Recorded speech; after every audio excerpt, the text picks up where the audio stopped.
একটা কাজে যমুনা ফিউচার পার্কে গিয়েছিলাম। তারঙের ওদিকটায় ঘোরাঘুরি করতে করতে নিচে দেখলাম যে প্রচুর মানুষ কোনো একটা কারণে যাচ্ছে। কেন যাচ্ছে আমি জানি না। তা আমি ভাবলাম হয়তো আইভ্যাকে যাচ্ছে বা কিছু একটা। পরে মনে পড়লো ও না, আজকে তো শুক্রবার, আইভ্যাক তো বন্ধ। তারপরে চোখে পড়লো মিস্টার ডিআইওয়াই। তো এটা নিয়ে ফেসবুকে প্রচুর পোস্ট ভিডিও অনেক দেখেছি, অনেক সুন্দর সুন্দর জিনিস পাওয়া যায়, অনেক কম দাম, এই সেই হ্যান ত্যান।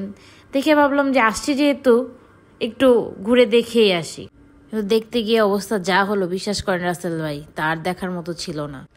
আর্টিফিশিয়াল ফ্লাওয়ার রোটা ছাড়া আর কোথাও বিন্দু পরিমাণ জায়গা নাই যে মানুষ কিছু দেখবে। আর এত কনজেস্টেড জায়গাগুলা যে একজন মানুষ দাঁড়ায় থাকলে পাশাপাশি আরেকজন মানুষ দাঁড়িয়ে কিছু দেখতে পারবে না। আমি এই ট্রান্সপারেন্ট ফ্লাওয়ার ভাসটা অনেকদিন খুঁজছিলাম, কোথাও পাচ্ছিলাম না, কোয়ালিটি পছন্দ হচ্ছিল না। তো একজন বলেছিল যে মিস্টার ডিআইওয়াই পাওয়া যাবে, কিন্তু আমার কোয়ালিটিটা আসলে পছন্দ নয়, মোটা কাজ।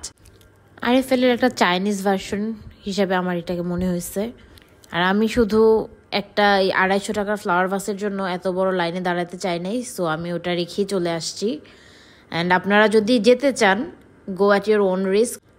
আর চেষ্টা করবেন ফ্রাইডে স্যাটারডে না যাওয়ার, প্রচণ্ড ভিড় থাকে। আর এই তো, এই পর্যন্তই।